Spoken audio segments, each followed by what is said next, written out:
Good morning, everyone. It's Kitty Crysdale here from Lakeview Aquatic Consultants. Welcome back, or welcome if you are new here. Each week, I take a couple minutes and I talk about our weekly newsletter, give you some more context, some background, why I included the articles and everything that I did. So today I'm going to be talking about the January 21st, 2026 newsletter. And in that newsletter, I talk about my forecast for commercial aquatics in 2026. So let's pull that up on the screen and we will get started. Everything I'm going to talk about from this newsletter is linked in the description box down below. If you want to receive our weekly newsletter, it comes out on Wednesdays, and the time varies week to week, but most Wednesdays throughout the year. If you don't have capacity for another newsletter, then you can subscribe to our YouTube channel and watch these lives. They do come out within a few days of the newsletter. So one of the things I really wanted to do was try and forecast what's going to be happening in 2026 in aquatics, so that in a year we can go back and look and see what we thought might happen versus what did happen. Now, I don't have ESP, I don't have any special skills to anticipate what's going to happen in our industry, but I do think it's constructive, no different from goal setting, to take some time and figure out what are some of the trends or shifts, the ebbs and flow of our industry. Now, certainly my comments in this newsletter are informed by where I live. I live in Alberta, Canada. Where I work primarily in Western Canada. I do have clients across Canada and internationally, but the bulk of our clients are located in Western Canada.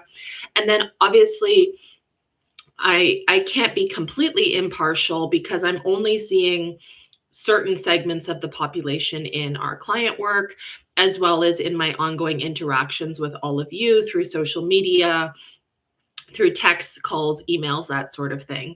So I don't want to say that this is a forecast for the entire world industry. Certainly it is geared towards what I see and work in, but I do think we can draw some general ideas of what we're going to see more of in 2026 in relation to what we didn't see in 2025 or what we started to see. So I have basically, I don't want to call them predictions, but I have 5 specific thoughts about what's happening in 2026. Some things are new and some things are just evolving or increasing. And so the first one, you would have to be living under a rock and not following what we're doing on social media or the newsletter, but cold plunge is not going anywhere.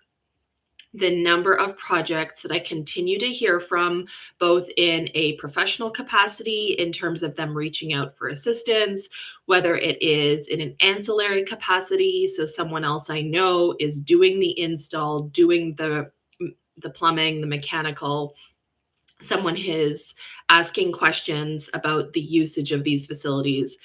I do not go a day right now without hearing about a cold plunge project.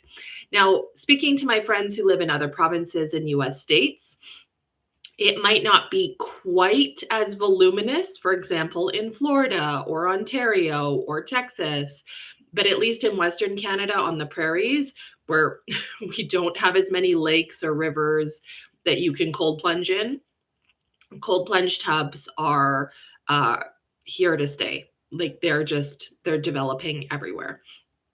So that is not really a surprise if you've been here before, but that is something I had to mention because it is not going to change, I think, in 2026.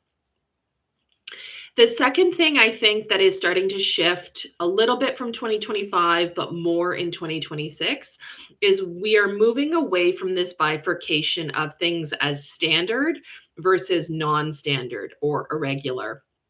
So historically, I would say a lot of aquatic facilities that offer programs like public swim and swim lessons, there was this idea of, what was normal or what everyone would do, and then exceptional or quote irregular programs like adapted swim lessons or special needs programming or specific demographics were respectfully isolated as different, as other, and everybody else is being, segmented as normative or regular. And that's not constructive for a lot of different reasons. But I think from a revenue and a motivation perspective, there is now more of an emphasis and understanding that there is a huge range of people who use our aquatic facilities, different demographics, different price points, different abilities, different needs, different interests. And that's not just our bathers, that's also going to be our staff. We're well aware of different generations in the workplace: Gen Z, millennial, boomer, Gen X, etc. But we didn't really go further perhaps than generation or gender or anything like that. And so I don't think this is aspirational. I think this is actually, we're starting to see the recognition that people choose different programs, different services, different times to go to the pool based on their personal needs. So if I can draw a comparison to hot yoga, which is something that I do quite regularly, I look in the Mind Body app and I simply look at the best times or the best programs that I'm interested in. Yes, there are specific businesses or studios that I patronize on a regular basis, but I am no longer aligned to a specific studio. I am aligned to my personal needs based on my schedule first. What time do I want to go to a class? And then secondarily, what type of class do I want to go to? And then tertiary, what instructor is it? Do I know the instructor? Do I want to go to that class? And I guess what I'm saying when it comes to pools, I'm not suggesting that people who live 2 or 3 kilometers from your pool will choose to drive half an hour to a competing pool, but there is definitely more of this mobility for some people and more choices that are then going to cause pools to recognize, well, we need to offer more choices. We need to offer more programs. We need to do more research as to what we're offering. And we can't just stick to the same way we've always done it, or we're going to lose customers. The classic example from earlier on in my career, when I lived in a small northern community in Alberta, it was a very religious community. And so there was a strong appetite for businesses, including grocery stores and certain businesses, to be closed on Sundays. And I support that. If you're a business owner and you have a faith and you want to be closed on Sundays, great. But it's not a double standard, which it was in that community, that those same community members would expect my staff to work at the pool and the pool to be open all day on Sunday. And so the tie-in I want to make is that historically, we might have seen fewer services, fewer programs, shorter hours on evenings, weekends, holidays. And there's always been shift workers, nurses, doctors, truck drivers, people who are working till 11, 12 o'clock at night. I'm not suggesting pools need to be open till 1 in the morning. And I'm not trying to make this a soapbox, but I'm hoping, based on the small evidence I've seen so far, that there is starting to be a movement away from, quote, standard programs and services. And we can reinvent the wheel, community to community, facility to facility, whatever works for your business and your needs, to actually meet the community where it is and not just copy paste from a municipal pool down the road or from a hotel down the road, if that makes sense. The next trend I see in aquatics for 2026, that number 3 in the newsletter, is precise procurement. And this can mean a lot of different things to a lot of different people. So here in Canada, there's been a huge movement to buy domestic since the interactions between Canada and the US with tariffs.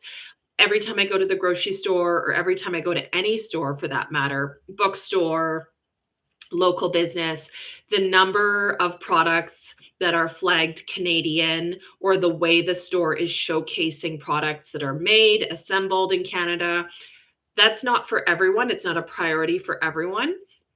But the effort that's gone into showcasing what is Canadian versus what is not Canadian, I think you can start to see the same thing internationally. So in the US, there has been a shift towards, as much as possible, also buying domestic or also buying locally. That doesn't change. Your municipalities have always historically perhaps had procurement policies to buy local, to buy within the state or buy within the county, or prioritize local first.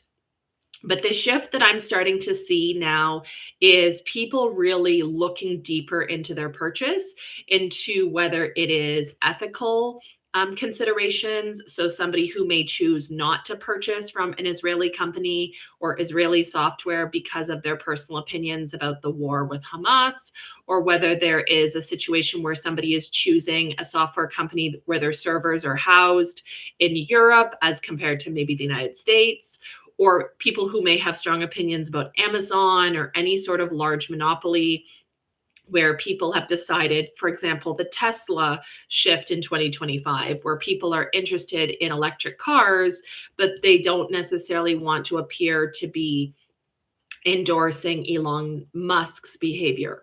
So, to draw this back to pools, I'm starting to see consistently clients as well as students in the certified pool operator class and colleagues telling me that they're doing a lot more research beyond simply checking references and Google reviews. And I think this is actually really important because for many, many years, a lot of Canadian pools, respectfully, were really defaulting to the same brands and the same practices and not being critical to make sure that they're getting the service that they need and the quality that they want. No different from me personally, I'm reassessing my home insurance and car insurance. It takes time, it's an inconvenience, but I've been with my provider for 8 years and I'm starting to feel dissatisfied. So I'm going to look at disrupting the system and see if there are better alternatives. Maybe there's not better alternatives, but that basic effort of doing the research and confirming, yes, I'll stick with what I've got, or no, I need to make that switch. So whatever level of procurement you're doing, I would also say I know a colleague recently who was dissatisfied with a product that they needed, that they have consistently ordered in Canada because they are a Canadian organization. They prefer to order domestically because it's hard to manage import taxes and shipping way bills and freight when you order from the US, and the irregular US dollar when your credit card transaction punches through versus the quote. But this organization was consistently dissatisfied with the quality of service and the product being offered by the mainstream Canadian providers adjacent to Aquatics. And they were fed up. They needed this product for their staff on an ongoing basis, and they sourced it from the US. They had a good experience. Now, if the product holds up the way they anticipate over the next 6 to 12 months, that will be a permanent switch probably, because I have also seen in Canada or anywhere companies who become complacent thinking, well, there's no other competitors they can go to, so I don't need to improve my service, or I don't need to keep up with the quality of what we're offering. The fourth thing I'm seeing going into 2026 in aquatics is money and increasing our expenditures. So I don't have a reason that this makes sense. I don't have any impetus that I can point to. As we've been experiencing in North America over the last 12 to 18 months, there have been very volatile markets, high costs to borrowing. The US dollar is very strong. So for Canadians, that's been very challenging. Throw in tariffs, throw in supply chain issues when there were freight issues at sea, the Houthis, international trade, right? It's been a volatile, let's say, 2 years with procurement in general. And so people had really pulled back on spending, in my experience. So I don't know for 2026 if it's just the case that budgets have finally adjusted to be more realistic to the current costs of what things actually cost, right? Like the first couple of months you had to spend more on groceries, you grumbled about it, but now 2 years into spending more money on groceries or gas, you've accounted for it in your budget. I don't know if culturally in North America we're starting to see people recognize that we must life cycle for our pools, that we are seeing all these facilities close because organizations are not spending what's required on the upkeep. I don't know if organizationally strategic planning has finally come to bear, where 3 years ago people strategically planned to spend money and now we're at that point. But I would say for my business and what I'm seeing from colleagues and projects that are being undertaken, there is a huge, huge increase in spending coming up towards the end of 2025, Q4, and then rolling into 2026. Now, that is where, as I said at the beginning, I'm biased because a lot of this commentary is informed by my work experiences. And it is certainly the case that I have a certain type of client with a certain type of priorities and expenditure. But I do think generally people are recognizing we now have to spend more for pool chemicals, for wages, for equipment and parts. And the reality of it not being optional, a lot of it was never optional.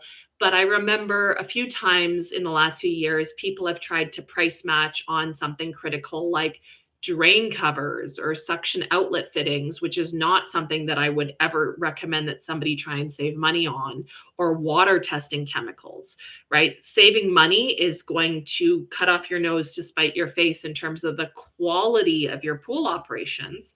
But those were routine conversations we were having in the midst of these financial shifts the first 2, 3 years.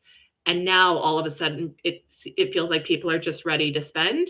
They may not want to, but at least they're not complaining about the spend and they're actually doing the spend, if that makes sense. And then the last item in my forecast for 2026 is more of a shift in culture and movement. So a lot of you know I've been a lifeguard swim instructor for many, many years. I don't do that much anymore. I'm primarily a dry computer person, admin person, consultant. But I certainly know in my career the number of times I've met people at a party, in an elevator, or even extended family members who would always ask, when are you going to get a real job? Aquatics has historically been maligned. I don't know if it's the nature of being perceived as women's work or physical work or shift work, hourly work. I don't know what it is, but this is not a new thing for a lot of us who come out of lifeguarding in North America. Other countries do a really good job of treating aquatics more respectfully for some reason, but this has always been something that we've had to work against culturally to defend our work. And I say we, not me only, but lifeguards, pool managers, swim coaches. It's just not perceived, hasn't been historically perceived as real work. And I'm starting to see a shift, what used to be called just content creators. And then it kind of became hustle culture, and everybody was an entrepreneur and everybody had a side gig during the pandemic or a hobby. Now it feels like we're actually starting to recognize that people just have a wide variety of careers, professions, and income strategies for their family, for their household, for themselves. And so where it used to be, people had to defend what they did, whether you were a lifeguard or whether you were a Twitch streamer or a content creator or whatever. Now, respectfully, it feels like going into 2026, I've never had to defend my work less recently. And some of you could say, well, okay, you're more successful, you have better clients, people don't need explanations. Certainly that's part of it, but generally it's starting to feel like there's no more 9 to 5 default, if that makes sense. So when I was in high school and going to university, the expectation you become a doctor, a lawyer, an engineer, an architect, a 9 to 5, Monday to Friday, traditional job for 40 years, and you retire. That has been slowly shifting over my lifetime as an older millennial, but it feels like it's accelerated in the last 18 months, where all of a sudden it's no longer this and or this but, it just is. People have multiple jobs, whether you are, a car mechanic and you also do woodworking, or whether you're a management consultant and you also do YouTube, or whether you're a content creator but you also sell t-shirts and run a mastermind, or whether you are a lifeguard and you also have a part-time job coaching hockey.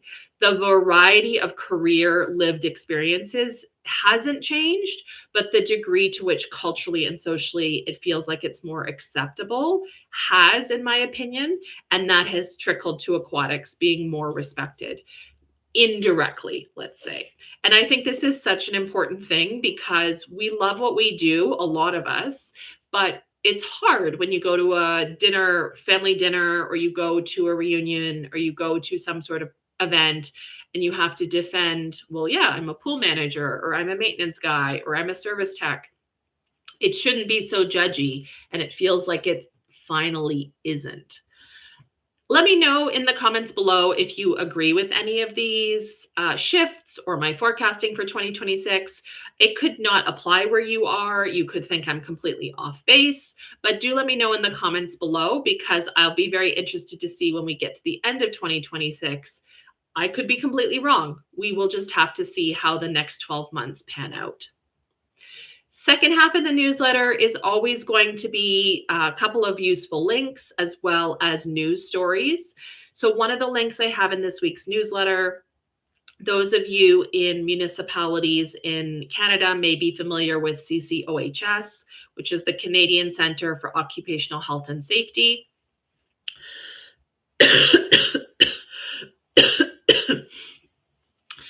I don't know how much you interact with the CCOHS on a day-to-day basis, but I wanted to encourage any Canadian business or operator or manager. They have so many great, entirely free courses, as well as so many affordable workplace courses. Really easy to set up, really easy to monitor staff achievement, completion certificates. Where else can you find a 1995 WHMIS training? Where else can you find a free 20-minute workplace violence training? Where else can you find a 4-hour class for $65 Canadian? So it is very high quality content. It is legislatively correct and updated every few years. So if you haven't been on the CCOHS website, add it to your bookmarks, add it to your favorites, have a look. I know in my municipal role, we certainly had times where we would assign between in-services, hey, everybody needs to log into CCOHS and take this free 20-minute course over the next 2 months and send us the certificate. There's so many options there that are both affordable and practical that I wanted to reshare this resource. Those of you outside of Canada, I believe people have told me they've taken classes, but I don't know if the prices are the same. The prices may be different if you're logging in from an international IP address. Further in the newsletter, I shared that I have been invited to the Southwest Pool and Spa Show, which is going to be in February in San Antonio, Texas. This is more geared to pool operations and the residential and commercial service industry. So on the CPO side of things, those people working, building, installing, renovating pools. And I'm super excited to be part of the inaugural Women's Forum, which is a one-day session where there is going to be a focus on specific topics. And my session is going to be on the commercial use of residential pools.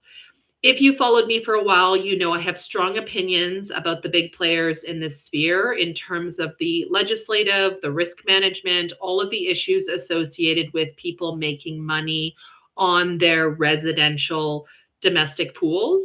I'm not philosophically opposed to people making money. That's not the issue. The issue I have is that homeowners are not thinking through the risk to the bathers. So I'm not suggesting we need to create red tape for the sake of creating red tape, but we do need to be aware that, for example, VGBA, Virginia Grant Baker Pool and Spa Safety Act compliance, retrofitting residential pools or building new residential pools correctly may not require VGBA in your area. And so having an entrapment because you wanted to make a couple $1,000s on Swimply or via Airbnb, I think there's a lot of homeowners who have no idea of the risk, and they're not informing their insurers. They're not informing their service technicians for their pool service companies. They're not creating procedures, documentation, signage. They're not getting a business license. And you might be thinking, okay, well, what does that have to do with the pool service technician? Why do they care? there are starting to be lawsuits from injuries and fatalities in these residential pools that are being used for commercial purposes. And although I'm not a lawyer, we can extrapolate that it is possible that a pool service company may be included in a lawsuit, especially if it were something pertaining to an operational negligence. So, a fatal entrapment, a chemical burn, or a known issue in the pool. So, super excited to chat about this topic. I will be recording this session for YouTube because most people cannot make it to San Antonio. So, you can subscribe to the YouTube channel and the session will be uploaded to our presentation playlist. If you're not aware, I have a number of keynote presentations and virtual sessions that are included on the YouTube channel. As I'm in the process of developing this session, I have been doing research on the most recent litigation, the most recent legislation. And so in the newsletter, I did link to a non-binding position statement from the province of British Columbia. And I have seen similar resources from Manitoba stating basically that the homeowner, if they engage in commercial endeavors in a residential pool, the pool will be treated as a commercial site. And so, although the site may not be regularly inspected by an officer of public health in that region or in that province, there could be an on-demand situation where that facility is inspected or audited, and it may not meet a minimum standard of care if something does go wrong.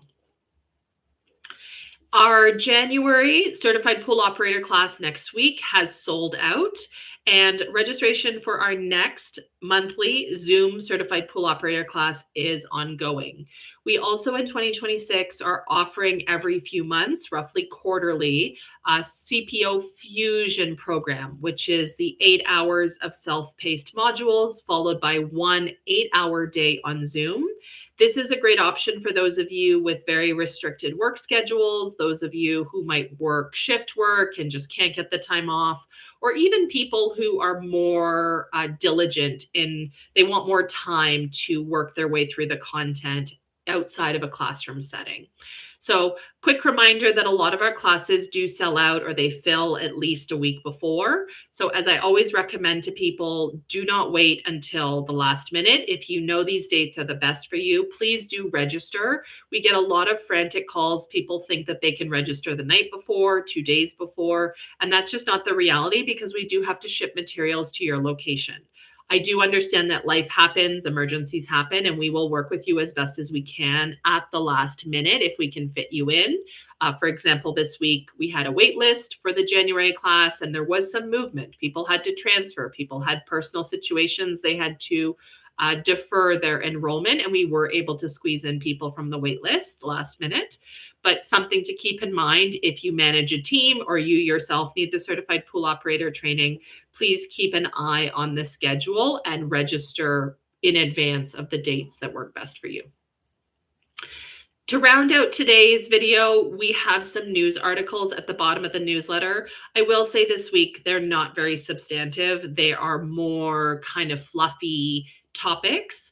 And it was just a slow news week. I mean, I read the same amount of news this week, the same 7 days elapsed, and there just wasn't that much going on, which respectfully, I'm totally okay with because it's been a crazy 6 weeks. We did not see our normal slowdown at Christmas.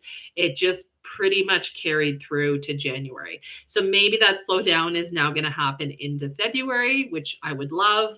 But let's have a quick look at some of these headlines, and any of them you want to read about further, you can click on from the newsletter, which is linked in the description box below. So there was a short-term rental drowning fatality that came up in the course of my research for my presentation for the Southwest Pool and Spa Show, as well as just my general reading for the week. I showcased a free program out of Attleboro where there is going to be lifeguard certification provided for free to 8 applicants. And this is something I'm really happy to see, although I'm sad it's only 8 applicants, because it's been very controversial in my experience in the United States for people to, quote, give away lifeguard training. And I don't know why this is so controversial in the USA. If you can let me know in the comments below if you have any thoughts, because here in Canada, there have routinely been programs where there is a return for service contract, or there are subsidized fees, or deferred fees, or a payment plan, or training is given away for free to ensure staffing continuity. And I just remember maybe 2 years ago, an industry colleague in the United States who I otherwise respect with a ton of experience, who was very, very forceful in his opinion that it creates bad lifeguards to just give training away for free and they don't have to pay and earn it.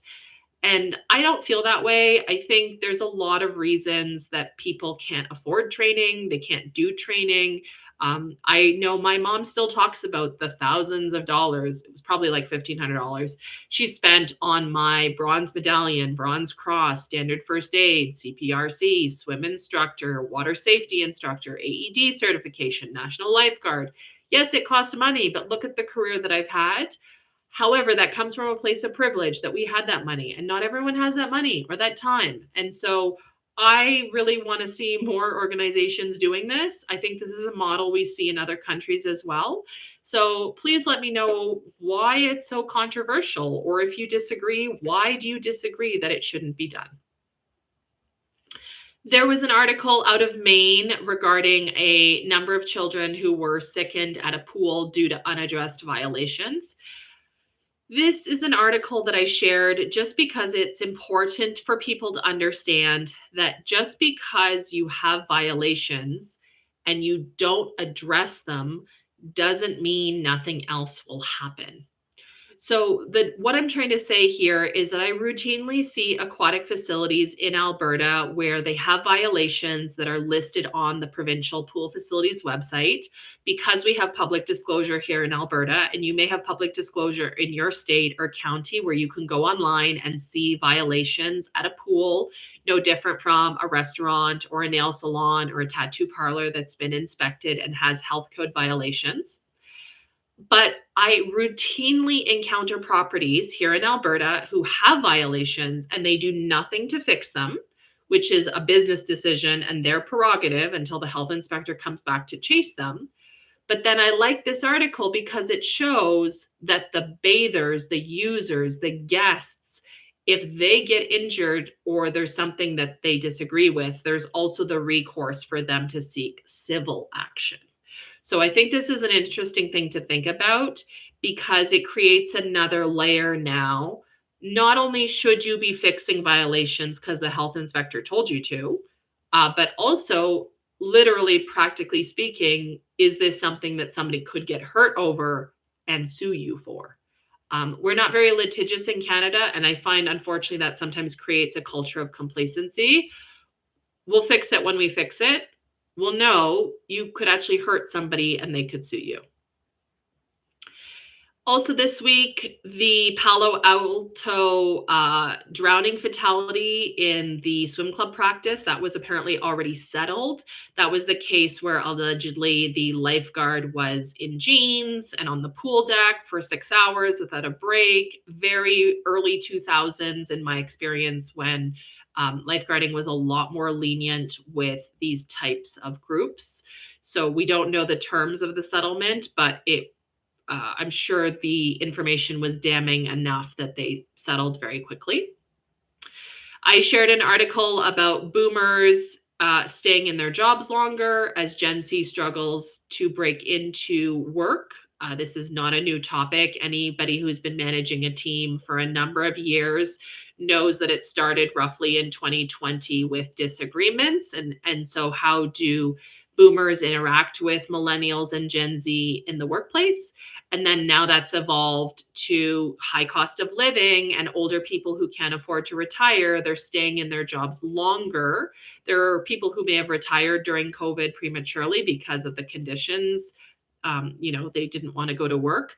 But now with the high cost of living and everything I mentioned earlier in this video, they're not able to retire. And so that is creating challenges for upward mobility, employment advancement, career advancement, etc. And then the next couple of articles are just kind of fun. There's an article about swimming in cold water. There's an article about special needs, learning life-saving skills. There's an article about this one I don't necessarily agree with, but a family is suing Comcast, their alarm provider at their home, alleging that the alarm didn't work on the door, like the door sensor, the chirping when you open or close a door alarm, didn't work, and their child went in the backyard and drowned. Not sure respectfully how that's the alarm company's fault, even if it didn't chirp. Anyway, I will get myself in trouble if I say too much, but essentially, it's interesting to see that they are attempting to go after Comcast for that. Shared an article about the sauna wars in New York City. So sauna is really taking off. Also, I would say in Western Canada, is it taking off in your area? I'm getting a lot of Instagram ads for mobile sauna units, or like sauna and fitness, sauna and wellness, sauna and biohacking, etc. And so this is definitely adjacent to aquatics. It may not be something you have at your facility, but sauna is definitely something that comes up on an ongoing basis in my work. I shared a feature on the indoor water park in Germany that's in the restored blimp hangar. That's really cool. Shared an article from Australia about Naegleria fowleri, so bacteria risk in warm water in their summer. Shared a few other fun articles in terms of a sculpture in a swimming pool, as well as somebody who's working as a dancer and artist in a pool, kind of Cirque du Soleil style, as well as a recent decision in Greece regarding an individual who has been rescuing migrants when they are in the ocean, or when their watercraft gets damaged. And then, as always, at the bottom of the newsletter, we always share different videos, trying to keep up with the amount of content and ideas that I have. And so this week I shared a video about spinal management techniques. This was very controversial. I got lots of dislikes. People strongly opinionated about what I said in the video, even though it is entirely factual. So there are comments, like my preferences and recommendation, but it's all based on the award guide. And there were a number of people. I got one email that said, just, Katie's wrong. And I asked for a citation and they couldn't provide it. So it's a lot of those people out there who have too much time on their hands, respectfully, and who are too convinced that they know everything. I don't know everything. I am trying to share information from my perspective and from the sources, which is the award guide. That's why I made this video. So have a look. Let me know. Maybe you agree, maybe you disagree, but the video needed to be made because there's not enough content out there for National Lifeguard candidates about doing spinals. And then the bottom of the email, I shared the safe for work audio recording of last week's, or I guess 2 weeks ago now, harassment in aquatics survey. So if you do want to listen to that while you're at work, I blank out the words, I don't refer to specifics, so you are able to do so safely in a general or open environment. So that's it for this week. Thanks for staying along with my chat about this week's newsletter. We will be back for next week and the following week, and then we will be taking a quick week off in February. Please consider subscribing to the newsletter as well as the YouTube channel. I know you hear this everywhere, but it truly does help the algorithm to think that this content is important and to show it to other people. I appreciate you being here with me today, and I will catch you in the next video. Bye for now.